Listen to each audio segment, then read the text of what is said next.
পৃথিবীতে আগমনের পর হজরত আদম আলাহিসাল্লাম ও বিবি হাওয়া আলাহিসাল্লামের সন্তান জন্ম হতে লাগলো। ধীরে ধীরে মানুষ বাড়তে লাগলো পৃথিবীতে, কিন্তু দৃশ্য তো একটি সীমাবদ্ধ থেকে গেল। আদম ও হাওয়া যেহেতু পৃথিবীর প্রথম মানবী, তাই তাদের পরের প্রজন্ম যত সন্তানের জন্ম হবে তারা সকলেই হবে ভাই বোন। ইসলামী নিয়ম অনুসারে ভাই বোনের মাঝে কখনো বিয়ে হয়, সেই হিসেবে এটি হতো পৃথিবীর শেষ মানব প্রজন্ম। এরপর মানব জাতি বিলুপ্ত হয়ে যেত, কিন্তু এখানে তো পুরো মানব জাতির অস্তিত্বর প্রশ্ন, তাই বিশেষ একটি ব্যবস্থার মাধ্যমে এর সমাধান করা হয়। বিবি হাওয়ার গর্ভে যখন সন্তান জন্ম নিত জোড়ায় জোড়ায়, প্রতি জোড়ায় একজন ছেলে আর একজন মেয়ে জন্ম হতো। একই জোড়ার ছেলে ও মেয়ে পরস্পর বিয়ে করতে পারবে না, বিয়ে করতে হলে ভিন্ন জোড়ার কাউকে বিয়ে করতে হবে। কাবিল ও হাবিল ভিন্ন জোড়ার, তাই তাদের ব্যাপারটি স্বাভাবিক নিয়মেই সমাধান হয়ে যায়।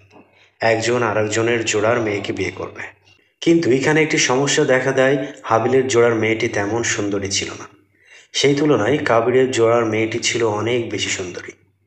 নিয়ম অনুসারে হাবিল অধিক সুন্দরী মেয়েটিকে পায়, আর কাবিল পায় কম সুন্দরী মেয়েটিকে। কিন্তু কাবিল বেঁকে বসে, সে হাবিলের জোড়ার মেয়েটিকে বিয়ে করবে। যেভাবেই হোক নিজের জোড়ার সুন্দরী মেয়েটিকেই বিয়ে করবে। এমত অবস্থায় পিতা হজরত আদম আলাহিসাল্লাম একটি মীমাংসা করলেন। তাদের দুজনকে আল্লাহর নামে কুরবানি দিতে বললেন। যার কুরবানি আল্লাহ গ্রহণ করবেন তার ইচ্ছাই জয়ী হবে। কার কুরবানি গৃহীত হলো আর কার কুরবানি গৃহীত হলো না, তা কিভাবে বোঝা যায়? সে সময় কোনো জিনিস কুরবানি দিলে আসমান থেকে আগুন এসে ওই জিনিসকে পুড়িয়ে দিত। কুরবানি বস্তুকে ভূমি থেকে উপরে কোনো স্থানে উপস্থাপন করা হতো। আকাশ থেকে আগুন এসে যদি বস্তুকে পুড়িয়ে দিত, তাহলে বোঝা যেত আল্লাহ কর্তৃক কুরবানি গৃহীত হয়েছে। আদমের দেয়া মীমাংসা অনুসারে তারা উভয়ে কুরবানির বস্তু উপস্থাপন করল আল্লাহর কাছে। হাবিলও একটি সুস্থ মোটাতাজা দুম্বা উৎসর্গ করলো, আর কাবিল তার কিছু সবজি ও শস্য উৎসর্গ করলো। তখন সবজি ও শস্যর কুরবানির জন্য উৎসর্গ করা যেত। কোনো কোনো উৎস হতে জানা যায় হাবিল উৎসর্গ করেছিল উৎকৃষ্ট মানের দুম্বা, আর কাবিলের শস্য ছিল নিকৃষ্ট মানের।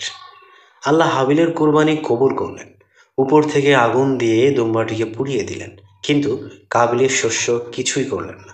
সেই হিসেবে বিয়ের নিয়ম আগের মতোই রইল। হাবিল বিয়ে করবে কাবিলের জোড়ার জন্ম নেয়া মেয়েটিকে। কিন্তু কাবিল এই অপমান সহ্য করতে পারল না।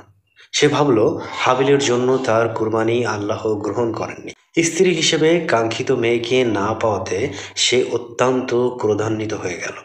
ক্রোধের বশে হাবিলকে সে বলল, তার ইচ্ছা কোনোভাবেই আমি পূরণ করতে দেব না, প্রয়োজনে আমি তাকে হত্যা করব। হাবিল বলল, আল্লাহ সৎ বান্দার কুরবানি কবুল করেন।